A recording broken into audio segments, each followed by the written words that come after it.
The moment he shouted those words, the courtroom stopped breathing. "I will defend her." Not a whisper. Not a stammer. Just raw, unfiltered conviction that ripped through the air like a lightning bolt. Every head in the federal courthouse of Atlanta snapped toward the source of the voice. Judges, jurors, attorneys, even the gallery packed with reporters, turned in disbelief. There, standing at the edge of the courtroom, wasn't some high-priced defense attorney. It wasn't a legal expert flown in from New York or D.C. It was a janitor. A tall, broad-shouldered black man in a faded navy uniform, mop still dripping at his side, gloves still on. The bailiff stepped forward instinctively. "Sir, you're not authorized to speak." But he didn't budge.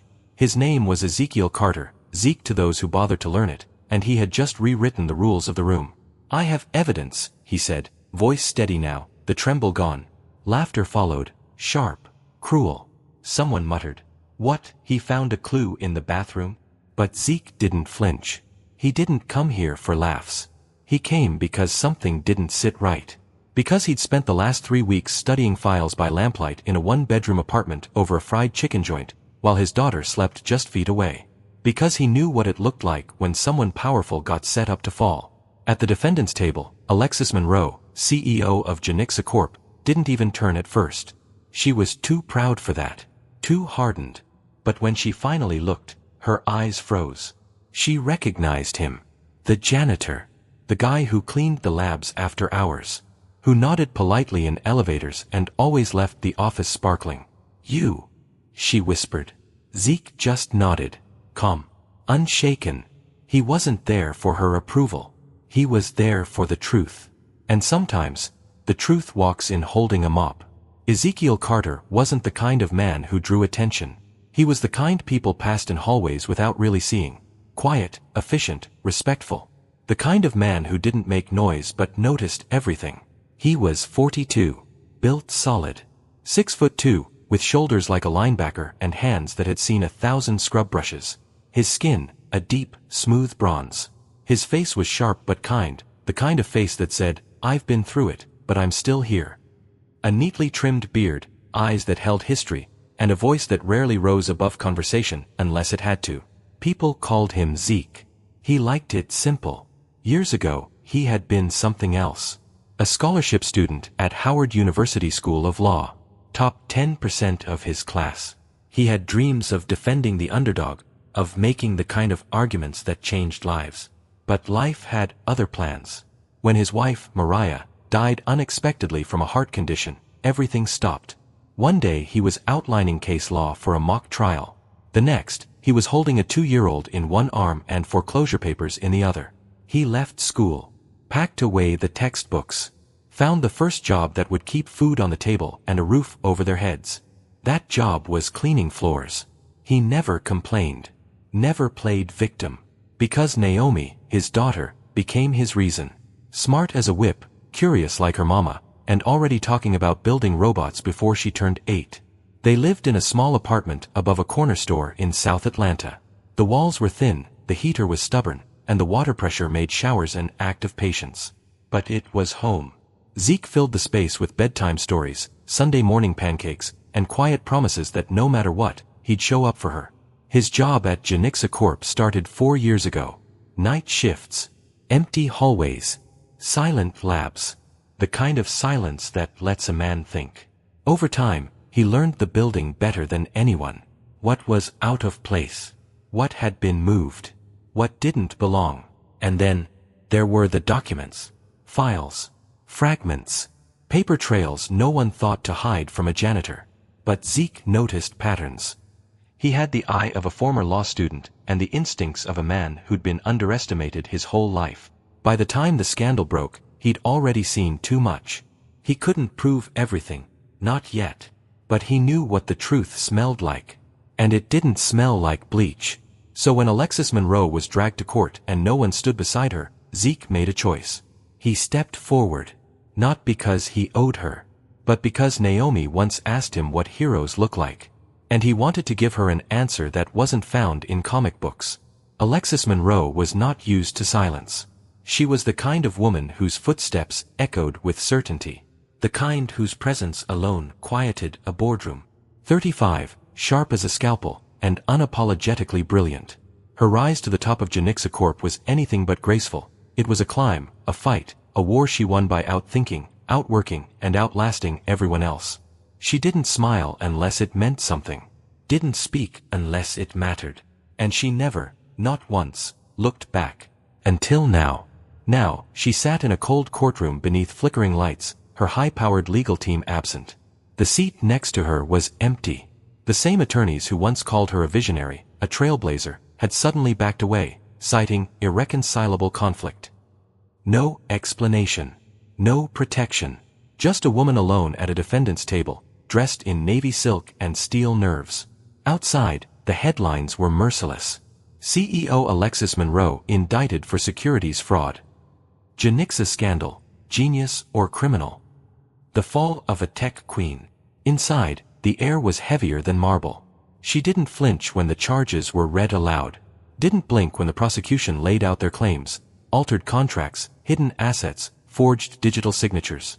All allegedly orchestrated from her office. From her server. From her fingertips. But Alexis knew better. She hadn't signed anything. At least not that. Still, the facts were stacked against her. Digital logs pointed back to her machine. The documents bore her digital signature. And someone on the inside had made sure it all looked seamless. That was the thing about being on top. When you fall, it's never quiet. And when you lead with strength, no one checks if you're hurting until you're bleeding out in public. What made it worse? She built Janixa with her own hands. She didn't inherit it. She didn't sleep her way into it. She clawed her way up from nothing. Late nights, missed birthdays, burned out friendships. She traded comfort for creation, doubt for dominance. And now someone was trying to erase her name from the company she made. She couldn't prove who set her up, not yet. But every instinct in her body said betrayal. Someone had forged her signature, redirected metadata, and poisoned the very network she designed. And the only person who noticed, the only person who had the nerve to speak in her defense, was a janitor. It was insulting, absurd, and maybe, just maybe, her last chance. Alexis Monroe had spent her life building something that no one believed she could. But what no one knew was that she'd built herself, too. And even cornered in a courtroom, she wasn't done fighting. The night Zeke found the folder, it was raining. Not the kind of rain that just passed through. The kind that settled in, soaked the concrete, crawled into your bones. He'd just finished cleaning the second floor, the executive wing, when he noticed the shred been blinking red again. Jammed. Again. He sighed, took off his gloves, and knelt beside the machine. He didn't think much of it at first. Paper jams were just part of the job. But as he tugged at the mangled wad of documents inside, something caught his eye. It wasn't shredded. At least, not yet. A packet of papers was wedged tight between two broken blades. Thick paper. High-end stock. Legal formatting. The kind of thing someone with money didn't want anyone to see. The top page read in bold, amendment draft, confidential, stamped, initialed, dated, digital signature included. He almost tossed it. Almost. But then something stopped him. The language. Zeke wasn't a lawyer anymore, but old habits don't die easy. He knew legal phrasing like musicians knew scales. He scanned the paragraphs quickly, and something jumped out. The wording was European. Not just the spelling. The structure. The cadence. The clause nesting. It mirrored formatting from Luxembourg-based financial firms. Not the usual style Janix's legal team used. And definitely not Alexis Monroe's go-to style. She was a creature of precision. So why would a US CEO draft a contract using international clause architecture? He flipped to the metadata tag at the bottom. His breath caught. Signed from IP address, Luxembourg. Timestamp, 2:17 a.m. He looked up. The hallway was quiet. The only sound was the rain tapping the windows like a secret trying to get in. Zeke didn't take the packet to his supervisor. He didn't drop it in the report bin. He did what his instincts told him, what his gut, his grief, and his ghosts told him. He hid it. He slid the folder inside a gallon-sized Ziploc he always carried for Naomi's science projects.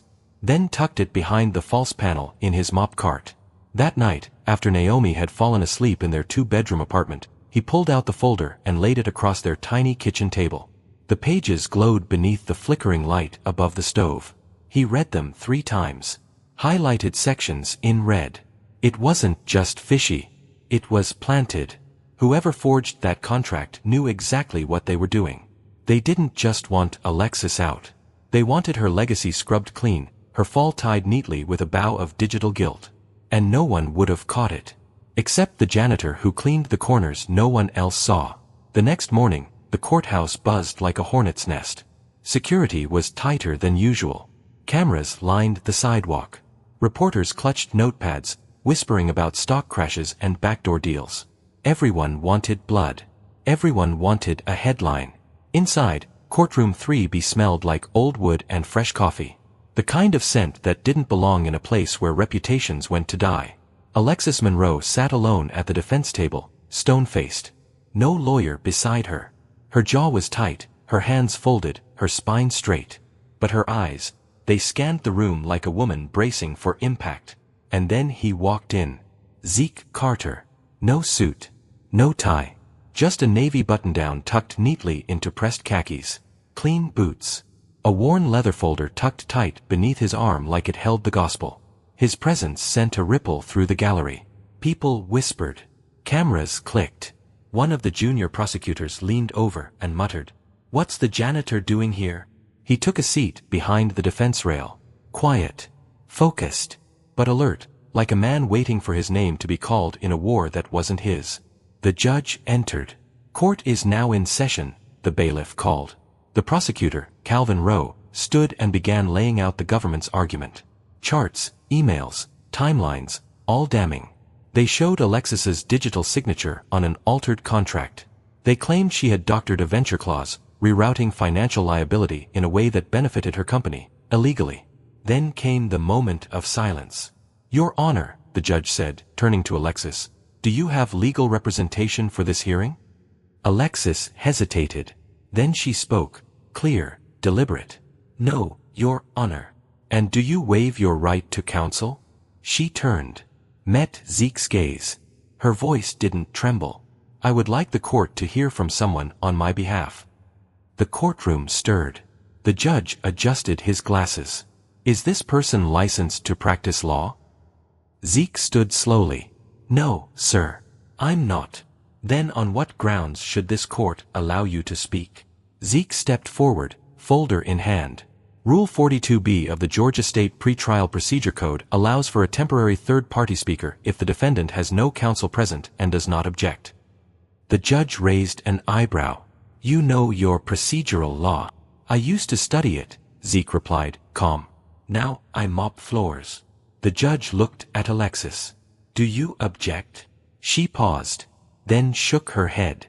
"Let him speak." The judge nodded. "One hearing only. No exceptions." Zeke stepped up to the podium, unfolded the leather file, and looked straight ahead. His voice low but clear. "This isn't about loopholes. It's about a woman being set up. I don't have a title. But I have the truth." And for the first time since the trial began, the room listened. The courtroom didn't know what to do with Zeke Carter. A janitor, standing at the defense podium. Speaking in full sentences.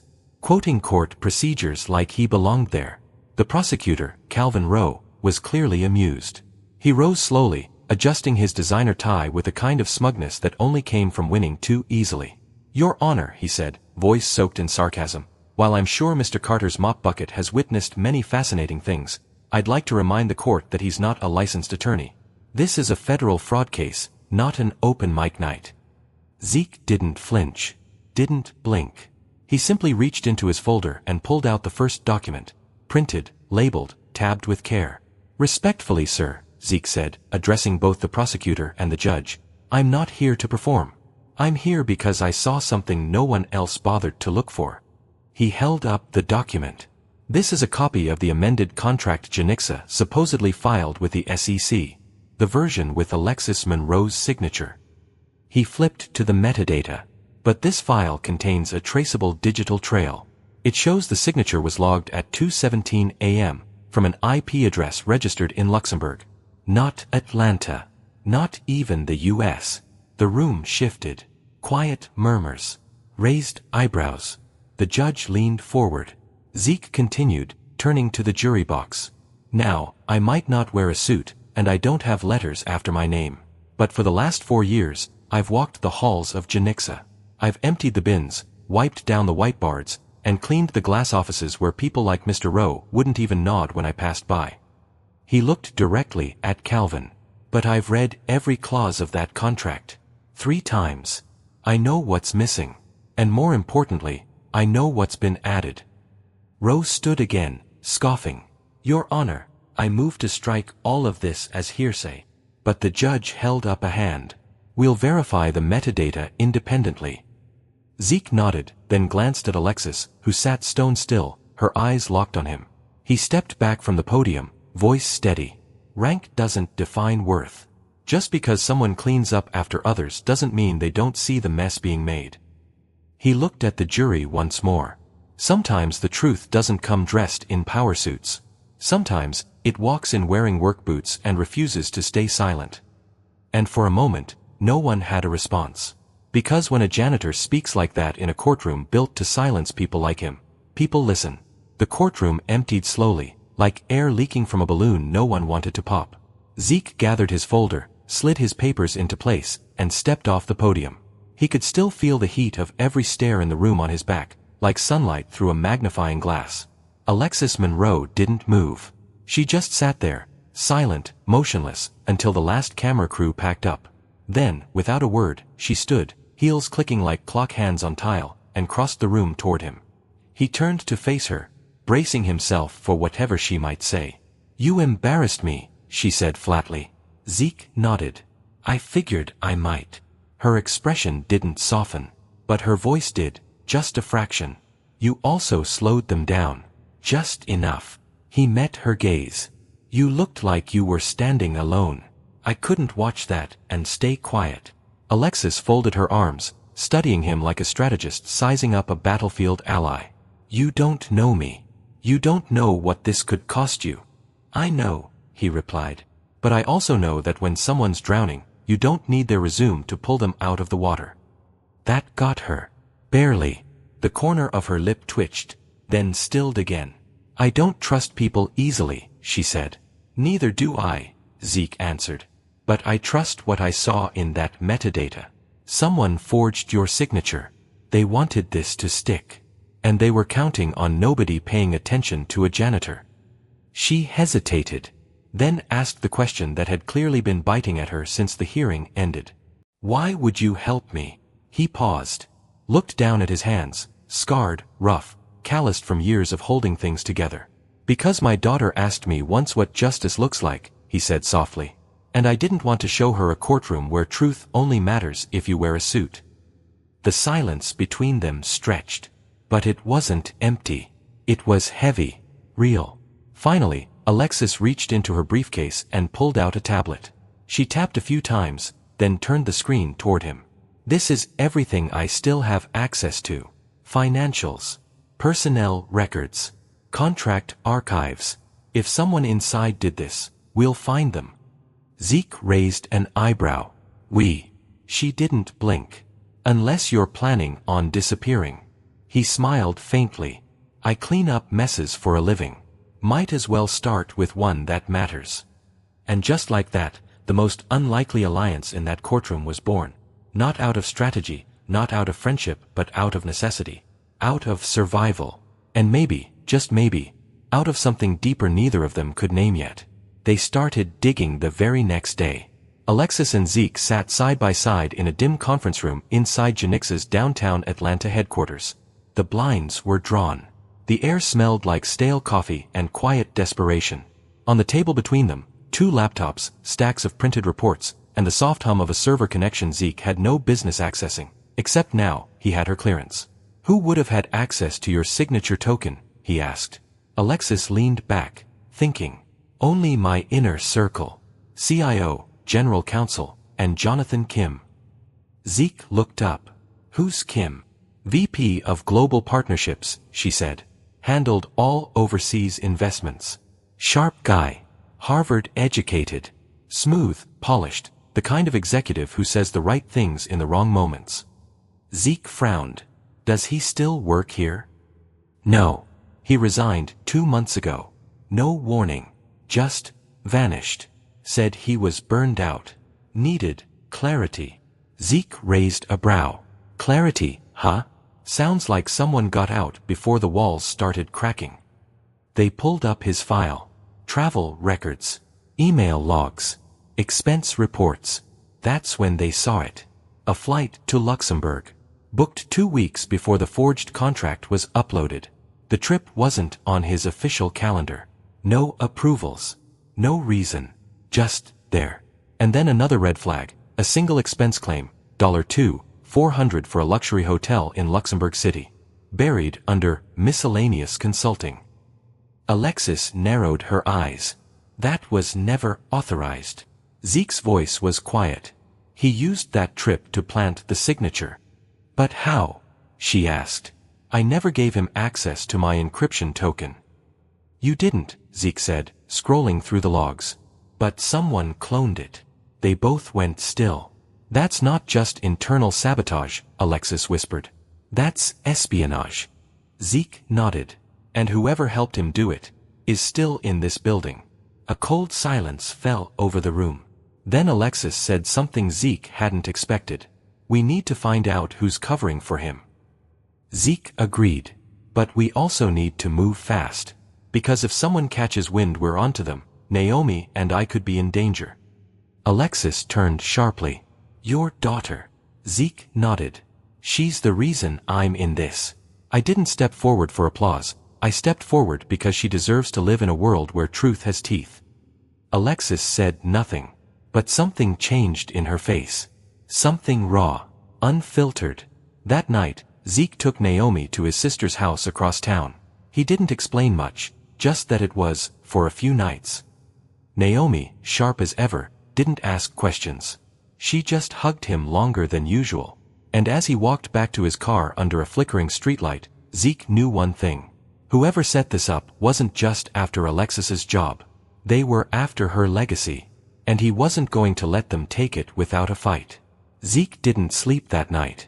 He sat at his kitchen table with the blinds closed, the apartment lit only by the glow of his laptop. His phone was silenced, Naomi safe across town. He kept checking the same files, the same names, the same digital trails, until finally, something clicked. Buried in a cached browser history tied to Jonathan Kim's old work laptop was a reference to an off-site storage locker. A private courier account under a shell company. It meant nothing to most people. But to Zeke, it was a flare in the dark. He cross-referenced the locker number with Hightower Logistics, a third-party document storage facility 2 blocks from Janix's satellite office. Alexis pulled a few strings, and within hours, they had access. The next morning, Zeke arrived early. He wore gloves. Brought his own flashlight. The air inside the storage unit smelled like dust and long-held secrets. There it was, Locker 1127. He turned the key. Inside, a manila envelope sealed with a red wax stamp. No label. No sender. Just one embossed letter on the front. L. Zeke's stomach turned. He opened it carefully. Inside were 2 things, a confidential memo from Alter Holdings, and a USB drive. The memo was cold. Clinical. It outlined a strategy of corporate destabilization through perception management. Alexis Monroe's name appeared 3 times. So did phrases like exploit internal access, foster controlled narrative collapse, and ensure board compliance post-removal. Zeke stared at it like it was a bomb, because it was. He raced back across town, heart pounding, the USB clutched like a trigger. Alexis was already in her office, waiting. When he showed her the memo, she didn't speak. Not at first. Then she whispered, "They planned this, for months." Zeke nodded. Maybe longer. They plugged in the drive. Emails. Spreadsheets. Wire transfers. And one digital folder labeled, Fall Sequence, Phase 3. It contained a full public relations rollout, pre-written press releases, fake insider tips to leak to journalists, even draft resignation letters for Alexis, all dated weeks before the charges were filed. Zeke leaned back, stunned. They weren't just hoping you'd fall. They planned to push.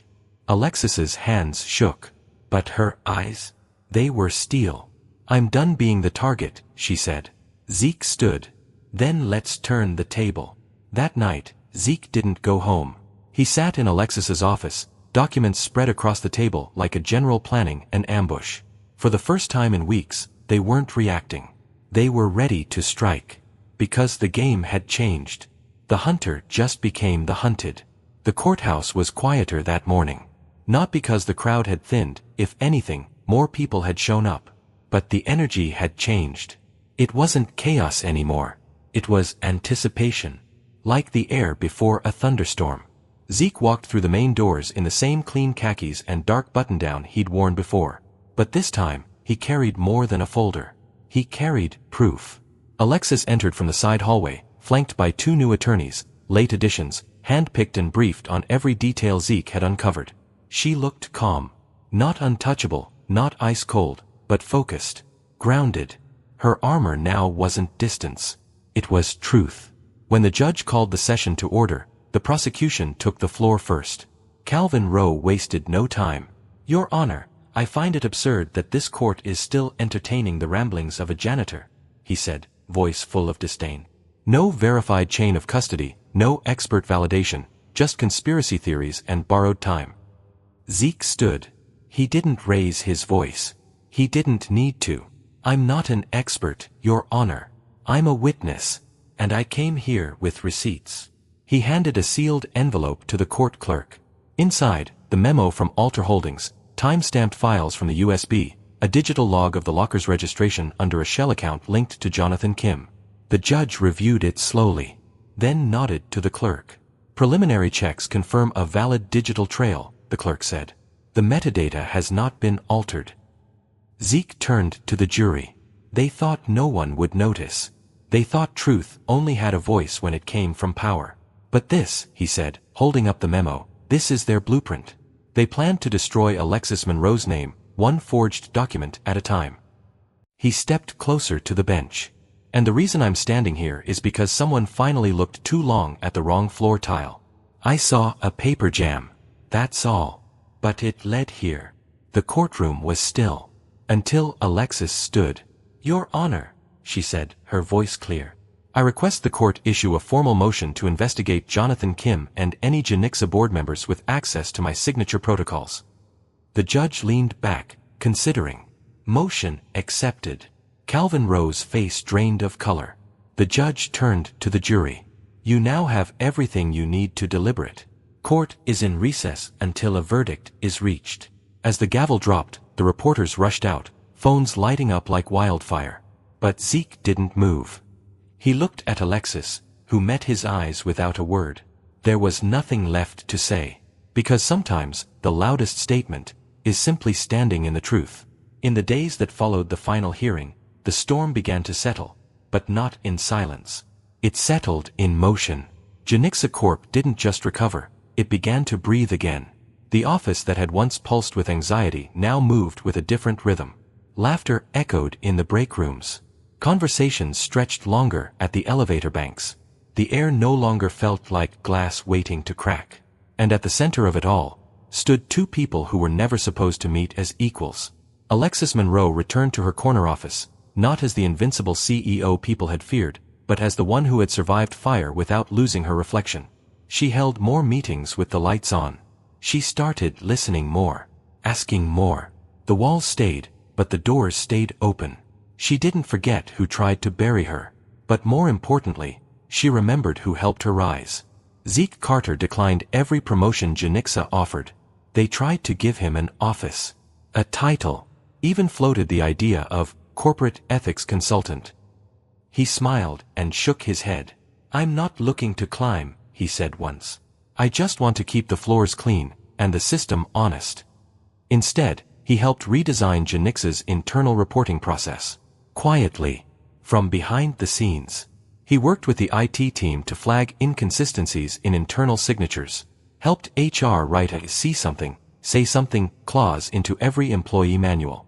He wasn't on the front page, but his fingerprints were everywhere. And Naomi? She became the face of Janixa's new Future Builders initiative, a a STEM program for kids in underserved neighborhoods. Her drawings still hung on the walls of the innovation lab, including the one where her dad held a giant shield made of paper. At the first program launch, Alexis knelt beside her, handed her a pair of safety goggles, and said, "Think bigger." Naomi looked up and grinned. "I already am." In private, Alexis asked Zeke a question she hadn't dared ask during the trial. "Why didn't you just walk away?" He thought for a moment. "Because I've seen what silence does," he said. "It swallows people. But truth, it echoes. You just have to be willing to say it out loud." She nodded slowly. "You didn't save me," she said, voice low. "You stood beside me, and let me save myself." Zeke smiled. "Some messes don't need fixing," he said. "Just someone who refuses to look away."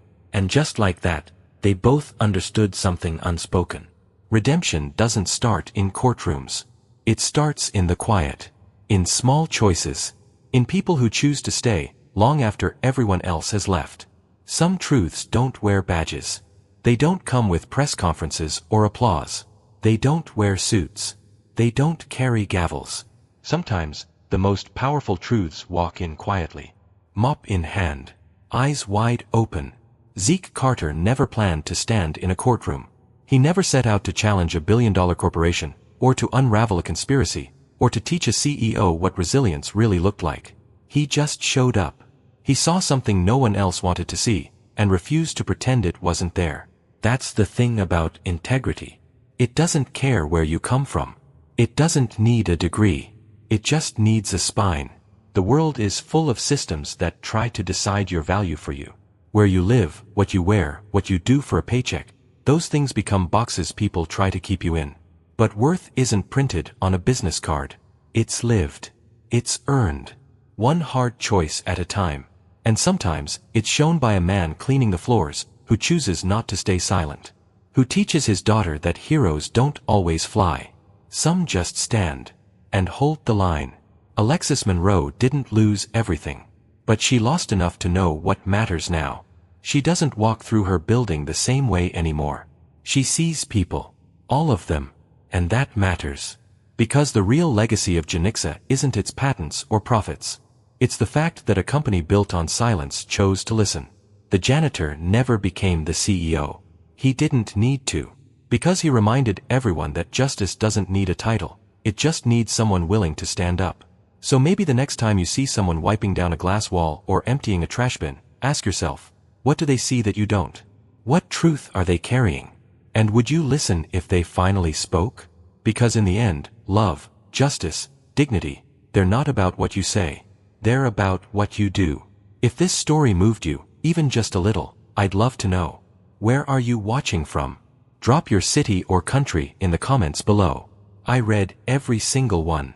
And tell me, what moment hit you hardest? What line will you carry with you after this? If you want more stories like this, stories about resilience, second chances, quiet heroes, and the power of doing the right thing when no one's watching, hit that subscribe button. Give the video a thumbs up. Share it with someone who could use a little hope today. Because sometimes, hope shows up with work boots on, and changes everything.